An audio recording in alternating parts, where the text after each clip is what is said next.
Mario Kart World makes me finally understand how people felt in the jump from Melee to Brawl.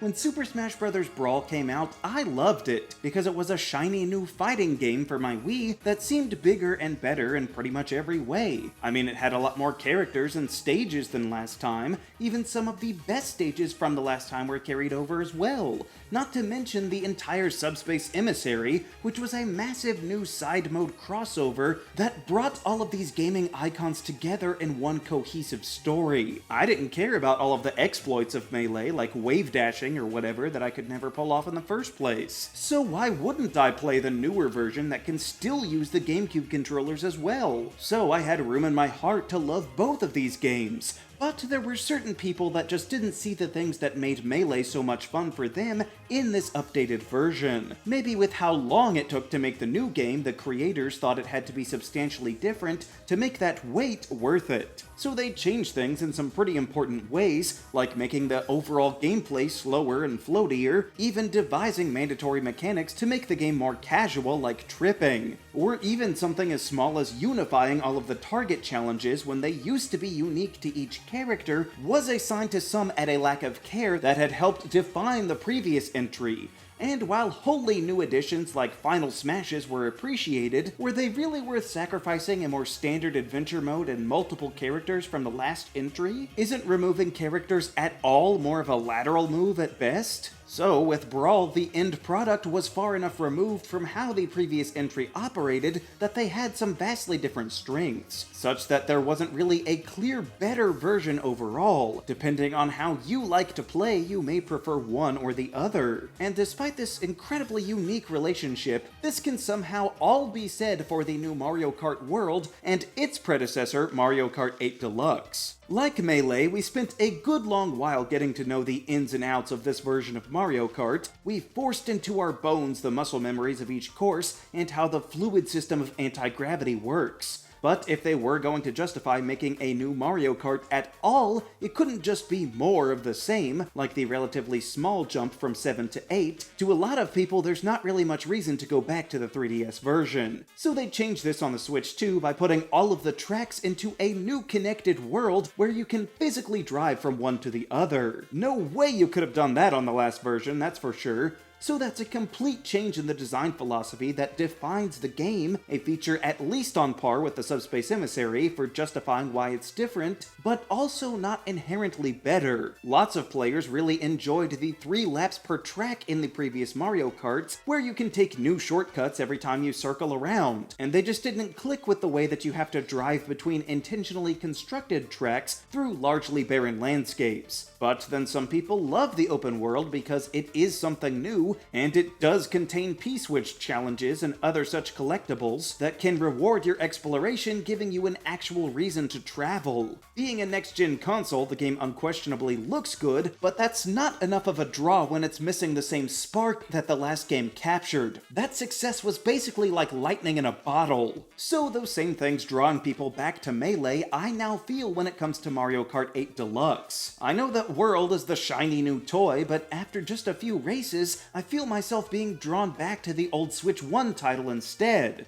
Well, I guess it was technically a Wii U title, but you know what I mean. It probably stems a little bit from me not really caring about open worlds that much in gaming in general. Like, to me, the LEGO games got a lot worse when you had to run across a giant map just to get to the next level, instead of simply hopping into another room right next door. Just like how 8 Deluxe had a nice screen full of nearly 100 tracks where you could flip through and instantly play any of them at will. It's just not as appealing to me to have to drive from Airship Fortress all the way to Peach Beach, you know? Even if they did pack the world full of things to try out along the way, and with World, they really kinda didn't. I mean, there are sometimes ways of trying out the new trick system, like wall riding and grinding, but it's few and far between, and you could just try that out in a regular race instead. So then it dawned on me one day, this must be how all the Melee fans felt when Brawl came out. It's really eerily similar when you think about it.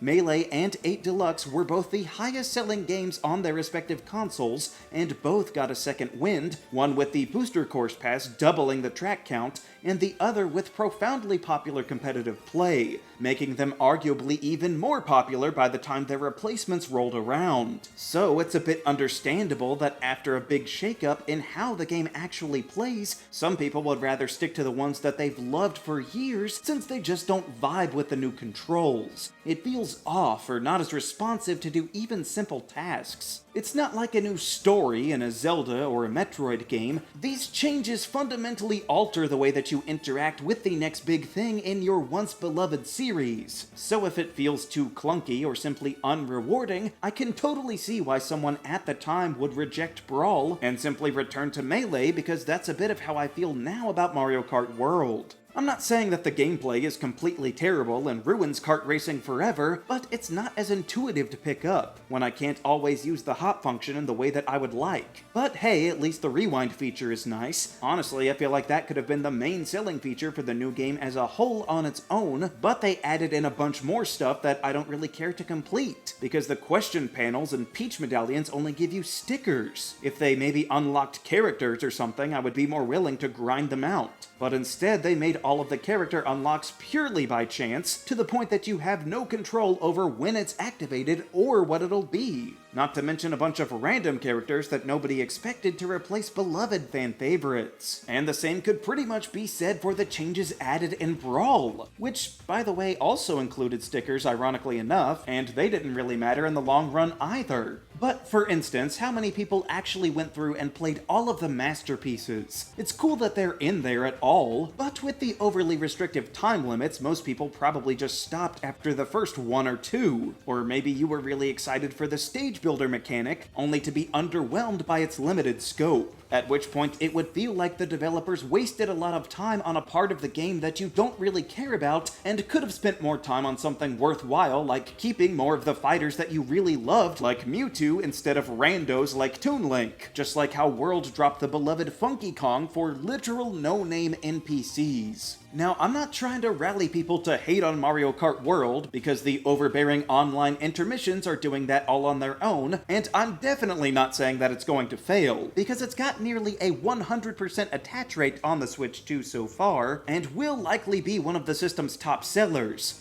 But so was Brawl, and even to this day some people would rather play Melee than even Ultimate. Now I would never go that far, and while maybe Mario Kart Wii is a better allegory for Melee, as an example of the player community's single-mindedness, becoming fixated on just one game in the series, it wasn't until World came out to be a totally fine and playable game, but just not what I was looking for, did I fully realize why people felt the same way about Brawl all those years ago, and would just rather play what they already had. Maybe that feeling hasn't hit you yet either, but don't worry, one day a few console generations from now, they'll come out with that one Kirby, Splatoon, or Animal Crossing, and then you'll finally say, oh, this must be that same feeling, I just didn't realize what he was saying until now. And that's okay. Even if the latest iteration of the game is just fine, but we don't personally care for it, we'll still always have the ones that came before for us to play. Well, until they finally succeed in eliminating physical media, that is.